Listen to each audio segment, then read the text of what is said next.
Well, hello there, it's Matsimus. Thank you so much for joining me today. I hope you're having a good day. I'm going to try cheer you up a little bit with some tank-related information today. We're talking about tank tactics in the World War II era.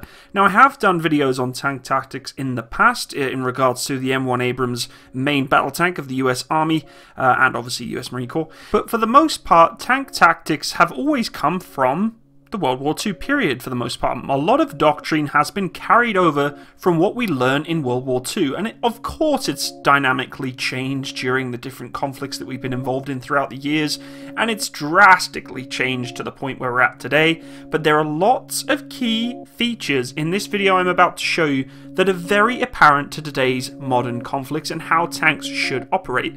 And honestly, as an armoured crewman, I never ever once thought about most of these things that, you know, really are very small minor things, but if you think about it, they make complete sense. And I think as modern militaries today, we've really lost touch with the old school, basic bread and butter, as you would say, tactics of what you should be utilizing when in an armored formation, armored column, or armored platoon or squadron.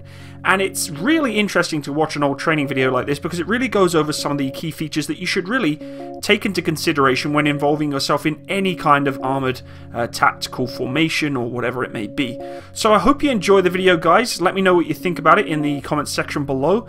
I am really impressed with some of the support that's been coming into my channel lately, so thank you so much. It really means a lot to me. If you do want to support my channel, please feel free to go check out my Patreon account. I'd really appreciate it. So without further ado, I will let this very firm but fair soldier talk about tank tactics in World War II for the US Army Sherman.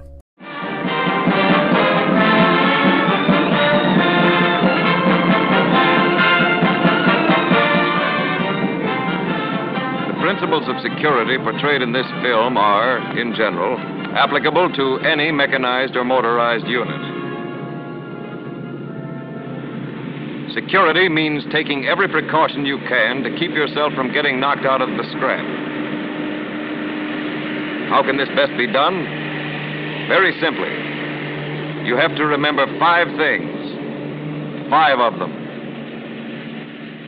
They are: advanced preparations, alertness,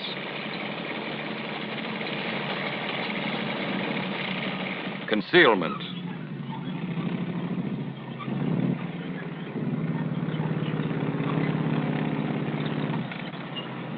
dispersion,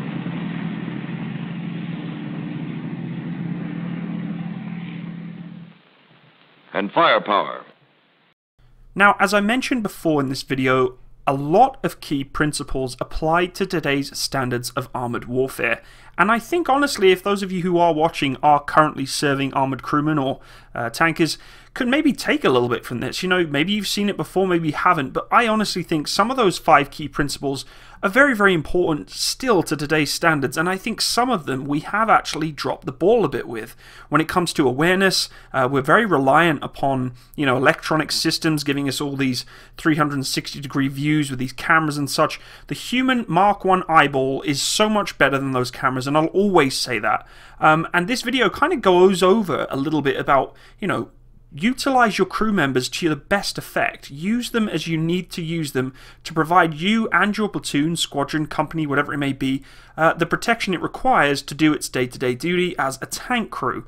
And, you know, other key principles like camouflage concealment, you know, that is something that I think only as of recently, going back to normal modern day doctrine of conventional warfare in Poland and all those sort of places where we're training for that hopefully never to happen secondary Cold War, that's all coming back up. We're starting to see tanks, you know, in these training videos being re-camouflaged up, learning how to conceal your vehicle and all that good stuff, which was never really apparent obviously in Afghanistan. So there is definitely some really good messages in this video, and I really hope you take away something if you are going into or are part of a tank crew from this video, because I honestly think it's one of the most amazing training videos for its time period.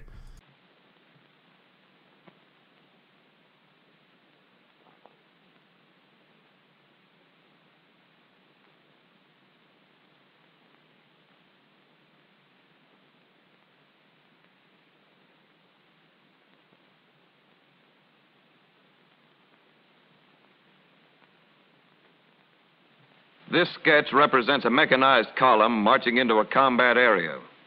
It is not correct in scale as far as the distances between the units are concerned. Its purpose is to show the positions of each of the units and how those positions afford the best possible security and protection to the main body. Here is the main body. There are ground and air reconnaissance elements far out in front. Flank guards at each side.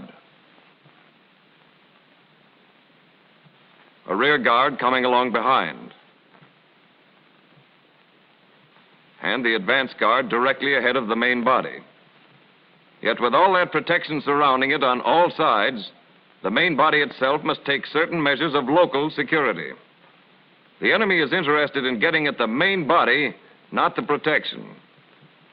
So we're going to take an interior tank platoon in the main body and show how those 5 basic principles I just mentioned are applied.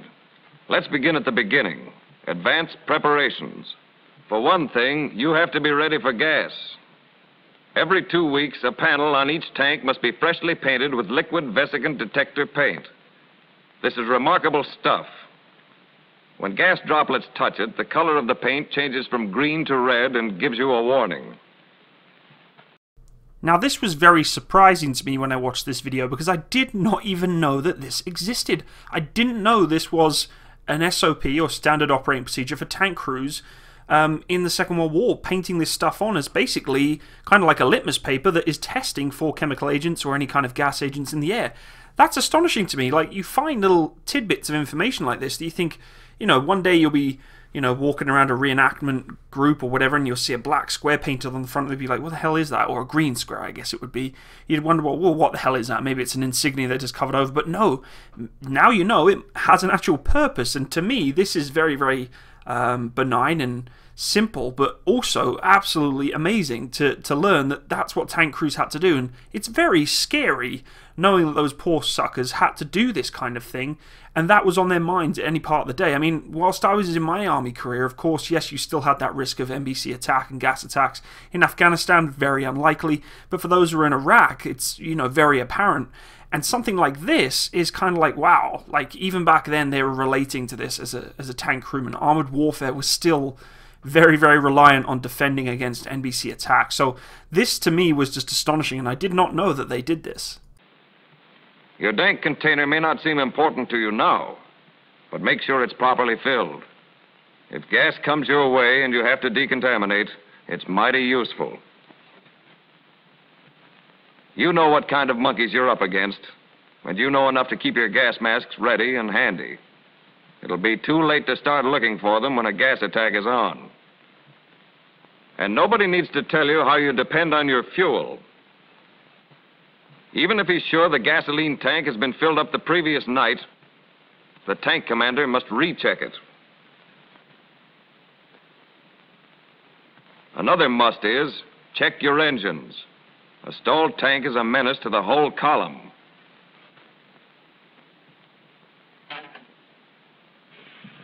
And check your tracks carefully.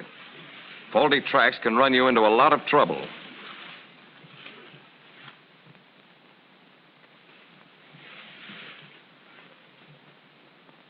Your large caliber gun isn't much use without shells. Make sure you have your full quota. Just one shell may decide whether you live or die. And be sure your ammunition is clean and undented. Machine gun ammunition is just as important. Someone may have slipped up. Look it over. Make sure.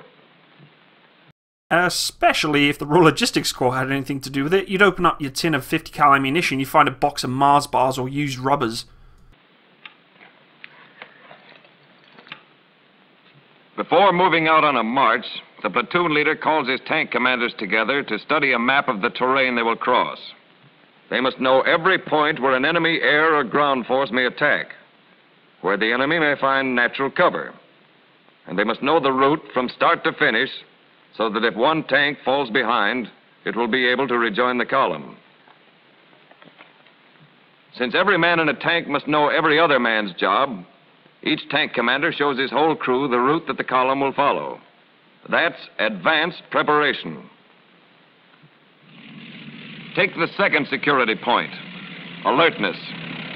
Surprise is your enemy's best weapon, and the only way to keep him from using it is to be always on your guard. Every man in each tank turret is an air observer. He must also glance to the rear occasionally. Assistant drivers must have an eye on the flanks for signs of possible surprise attacks by enemy mechanized units. Whether there's radio silence or not, the radio tender must keep his receiver tuned into the platoon leader's net to receive urgent messages. And it's each crew member's duty to know what's going on, too. That's what the periscopes are there for.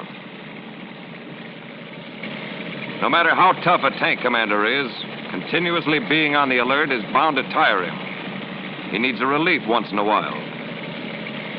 The turret's a spot for an alert soldier. He must be quick to spot messengers. Okay, so I thought being a tanker was a cool job.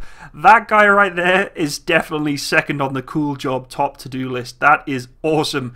Delivering messages on a powered Harley up to a Sherman at full speed running track down a road. That is epic. I bet he's just completely hard right now. Like, he's driving that bike fully erect, just loving it.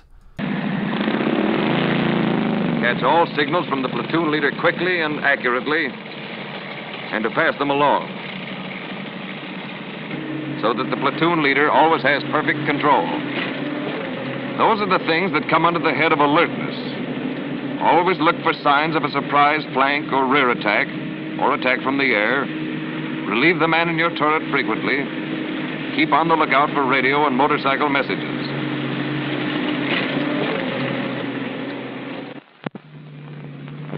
Now the third point in security, concealment.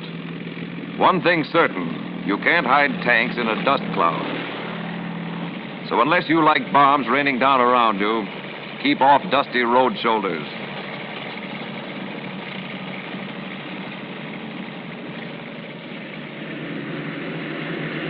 Concealment depends on quick thinking and sound judgment. For instance, suppose you're in the sun on a road, and there's shade to the right, but there's also a dusty shoulder.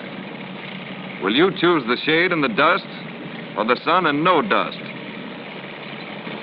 The sun may make you a target from the air, but dust would show you up for miles around. Pass up the shade. Naturally, when you find shade with no soft shoulder or dangerous dust, take advantage of it.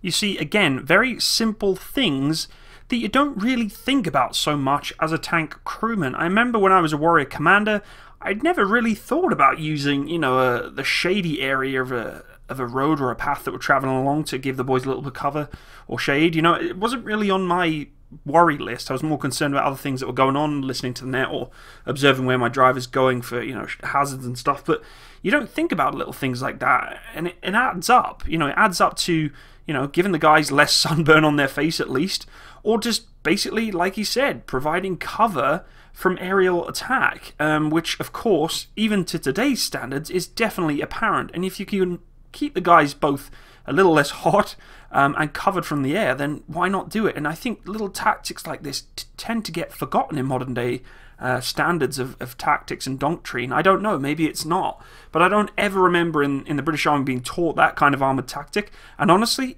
I know it's common sense, but sometimes you're not taught stuff like that. You don't really realise it's something that you should be doing. And now that I've watched this video, I'm thinking, that just makes complete sense. Why did I never ever think about that as a commander? Shade can help conceal you from an enemy air observer. Speaking of enemy air observers, be careful of reflections from goggles, even in shaded areas. Goggles are to protect your eyes, not to flash your position to the enemy.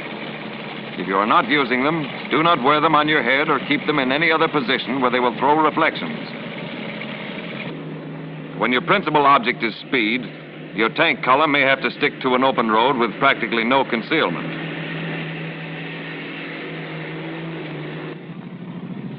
But when you have time, your good sense will tell you to get all the concealment you can. You won't see enemy planes in time to duck out of sight. Just mowing down trees like a boss. When you cut across country, you'll find it very difficult to avoid dust. Always try to pick a route where you won't be moving in a telltale cloud.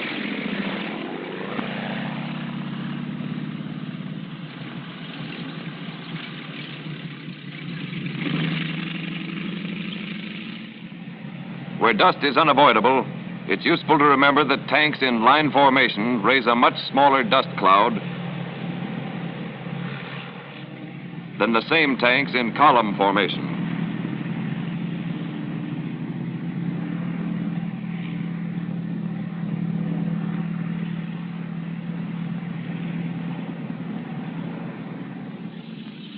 When you're moving across hilly terrain, remember there's nothing an enemy gunner likes better than tanks silhouetted against the sky. This is one of the biggest things I always get wrong when I play Steel Beasts Pro. If you haven't played it before, haven't seen my footage of it, go check out the rest of my channel.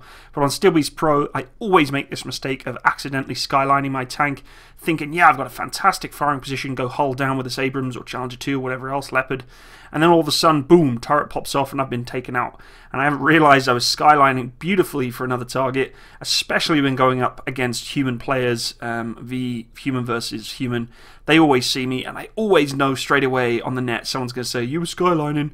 And it's just one of those things where you don't realize it. You don't, again, I get very complacent and I see, what I think is a great spot, and it's not, because you're not using that tactical awareness that really you should be knowing. Bread and butter, the Billy basics of tank doctrine and warfare is not sticking yourself on top of a high point so they can shoot you from 10 miles away because you're back screening against the skyline. So, things like that, they're a good reminder to tank crew members to just try not to do. Unlike me, because I'm a Mong. Move around the base of the hill and keep defilated.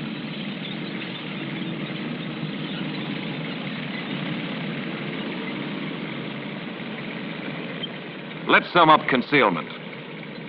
Use concealing terrain wherever possible. Don't silhouette yourself against the sky.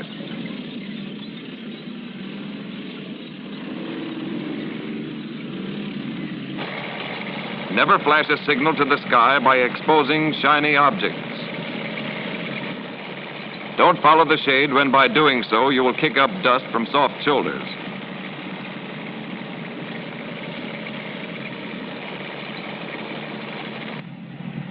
Remember, above all, try to avoid raising dust clouds. Sometimes this can be done by moving slowly.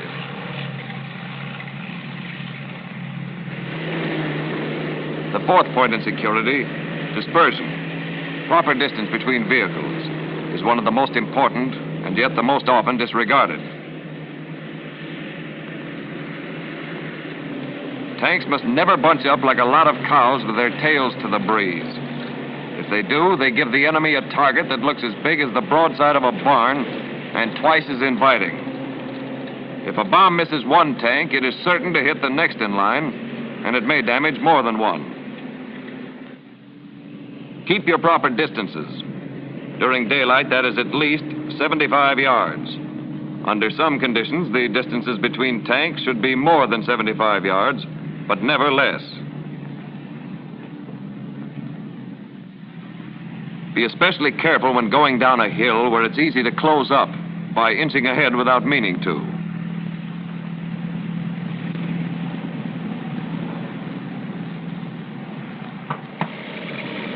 If you have engine trouble and have to pull out for repairs, move far enough away not to bunch the rest of the column.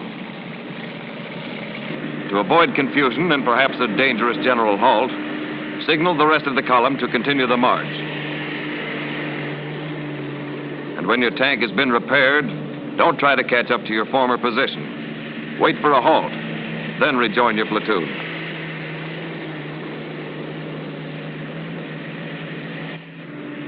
Keep your distance. In daylight, that means 75 yards. Sometimes more, but never less. Space out and keep spaced out. The proper distance is at least 75 yards.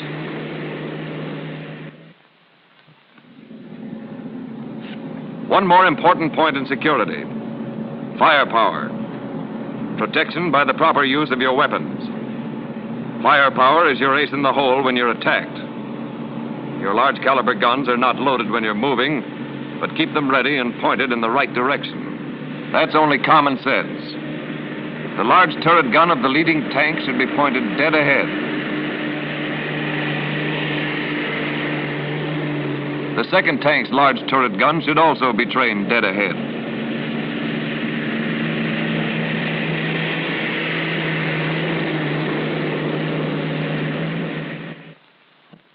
To guard against sudden enemy attacks, cover all directions at once.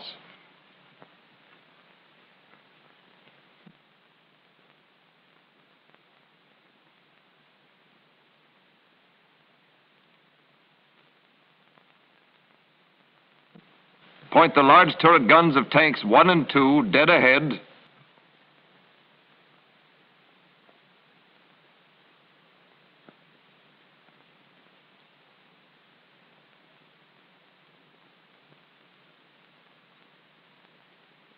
Point that of tank 3 to the right.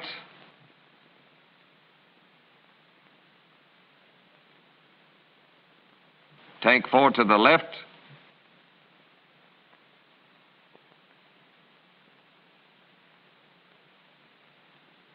And tank 5 to the rear.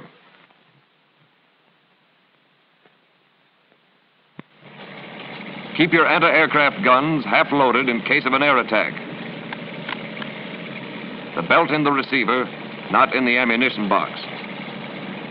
9 out of 10 air attacks by low-flying planes will come from the front or the rear of the column, because when planes drop bombs along the length of the column, they have more than one target. If their bombs overshoot the first tank, they may get the second or third. To beat this type of attack, alternate tank commanders aim to front and rear,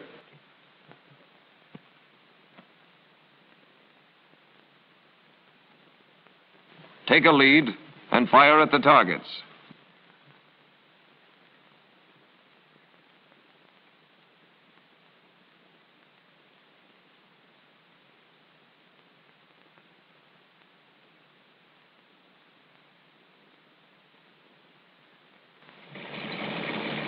Say your column has been spotted by an enemy air observer and bombers are out to destroy you.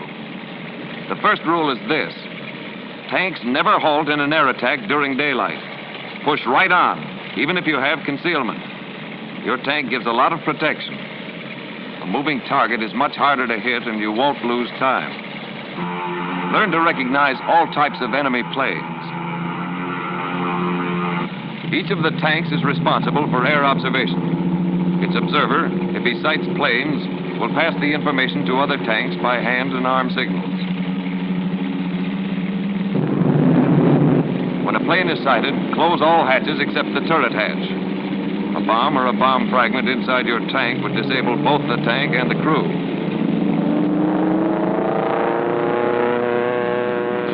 And train your anti-aircraft guns to get the best pattern of fire by pointing alternate guns to the front and the rear. This kind of footage just goes to show the kind of breed of man we're talking about back in conflict of World War II. There's dive bombers coming for your tank column, and instead of going hatch closed and trying to find some cover as quickly as possible, or even just stop vehicle and getting the hell out of there, which probably wouldn't have been the best option, but these boys are hatch fully open, get on the 50, get the rounds in the chamber, and start trying to blast these suckers out the sky. That, my friends, is a true tank commander. Doesn't give a flying F about what's coming down. He is going to try and light him up anyway. And to me, that is the legacy of a tanker. He will go to any lengths to protect his crew, his troop, his squadron, his column, whatever it may be. He'll get on that gun and defend his tank to the nines. And that is just, it brings a little tear to my eye. No, honestly though, guys, I have so much respect for World War II tank crew members.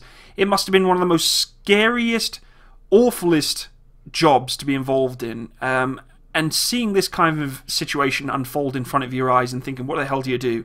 Well, these boys are getting on the guns and firing, and I know this is just a training video, but I can almost guarantee that the real crew members back in the day would have done the same thing. And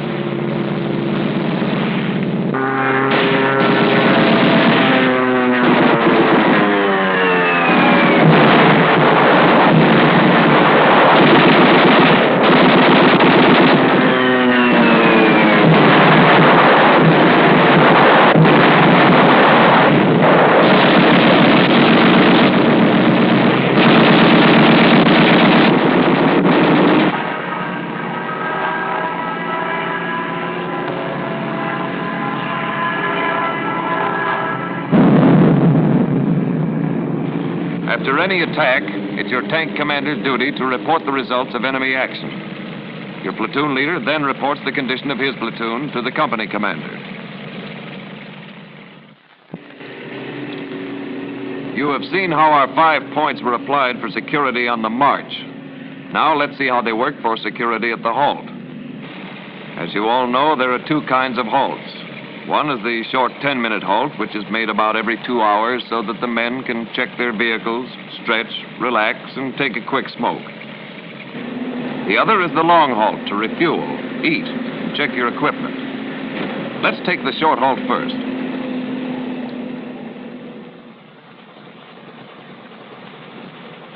After the ground is tested to make sure it is solid, back your tank into position if you have to, but don't ever park so that you'll have to back out. Backing out is too slow if there's an attack.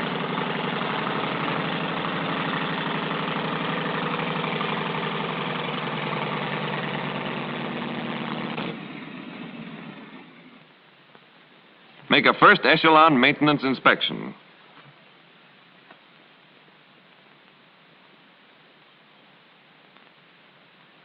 Refresh your memory about the route you're to follow.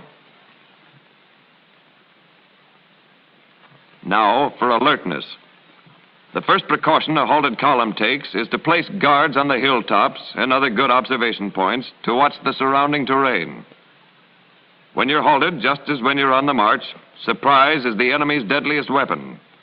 The enemy is smart, and you can't afford to take chances. A man must always be posted at the platoon leader's radio to handle orders and warnings promptly. As always, concealment is of great importance at the halt.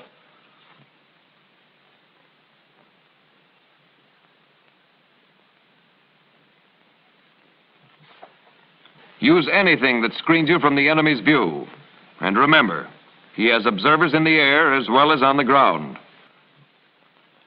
Dispersion and firepower at the short halt are 2 points so closely knit that they can be treated as one security measure. Just as they were on the march, guns should be trained so as to cover all the avenues of approach. And each tank must have a man stationed at the guns in the turret. The distance between any 2 tanks at the short halt during a march must never be less than 75 yards.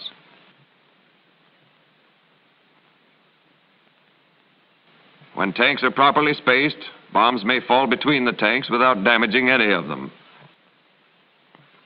Even in the case of a hit, one enemy bomb can't get more than 1 tank.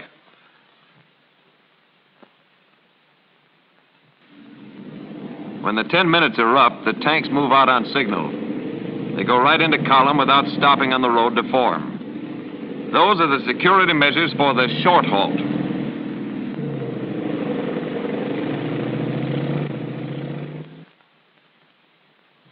At the long halt, the same rules apply, and a few more besides. At longer halts, your outfit may pull further off the road. In this event, a man must be posted near the road to watch for the company commander's signal to resume the march. At long halts, it's necessary to dig prone shelters. They're protection against flying shell fragments, and many a soldier owes his life to a prone shelter. Eat while you work. It may not be good for the digestion, but first echelon maintenance is too important to wait. Good concealment is, as always, most important.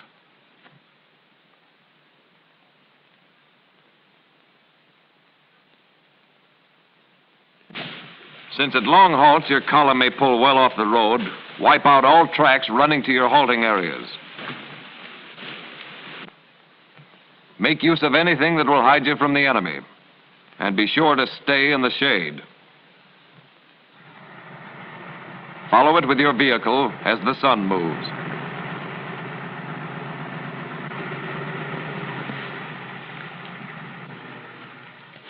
When there is no other concealment, get out that camouflage net. Oh my god, camouflage netting was the bane of my life. I absolutely hated camouflaging up the warriors or any other vehicles, the Kravs, whatever it may be, anything with tracks, because armoured fighting vehicles tend to have bolts, catches, levers, did I say levers? Sorry, levers, switches, anything else you can ever think of that a cam net would get attached to, it would get attached to. It was just a nightmare. It was horrible to do. And at the end of the day, a lot of us bitched and moaned and complained about, oh, we shouldn't be doing this, you know, there's so much technology nowadays that can see these things from the sky anyway.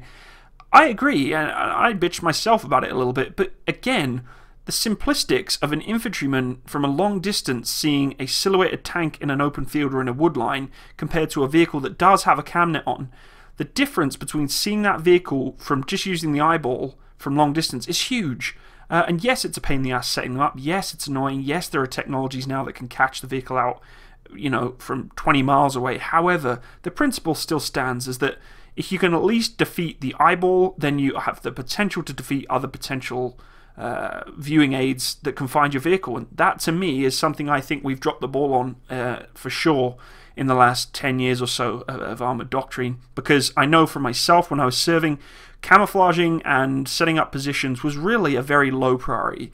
We never really did it much for the most part because we knew we were going to move on to the next area. But as a REME soldier, we didn't move on as much as most of the other units did. We'd set up position, follow the boys forward, and depending on what line you're in, second or first line, you'd set up camp preparing the boys for repair, you know, and they'd call you out and you'd drive out, go to the front line, you'd bring them back, we'd repair on the front and come back again. You'd always have your camouflage position in place. For first line units, it's obviously not practical at all, but for second and third line, of course it's practical having camouflage up, being in a wood line or in a field, wherever it may be. And yes, it seems impractical at the time, but honestly I think the principle is very, very important, and I don't think modern day armoured formations should get complacent and not continue this camouflage routine. And yes, we are doing it, but I don't think as much as we should, or to the skill level or the expertise that these gentlemen back in these days were doing. And once again, massive respect for them for doing so. Here's a question. If we do not camouflage completely at a halt, what is the use in bothering with any concealment? The answer is this: a lot of use.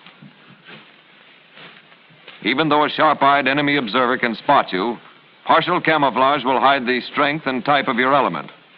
Some concealment is always better than none.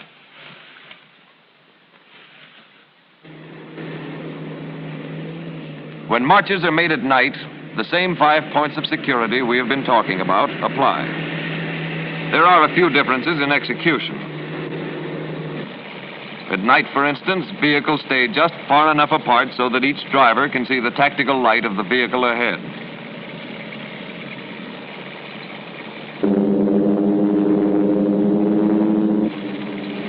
During air raids, and when enemy flares light the sky, vehicles always stop, both for concealment and to avoid bunching up.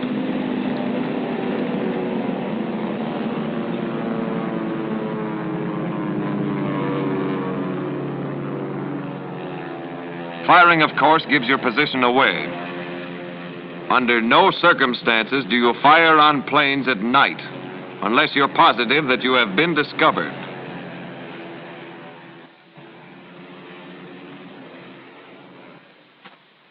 Any light is dangerous at night.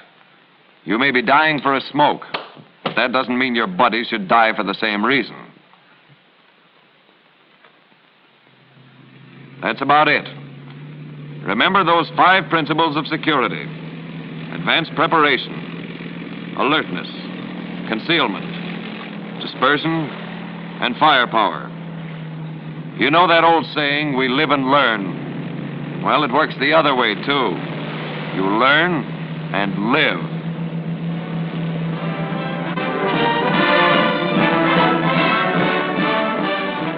So there you have it, folks. World War II tank tactics and some of the different defensive and security measures that these armoured columns would utilise in that time period. I love this video. I think it's very, very important that even some of us today take on some of the core principles that this video has tried to portray. It makes a lot of sense. There's a lot of key things that we could take from it, you know, simple little things that you don't really think about, like dust clouds and all that sort of stuff.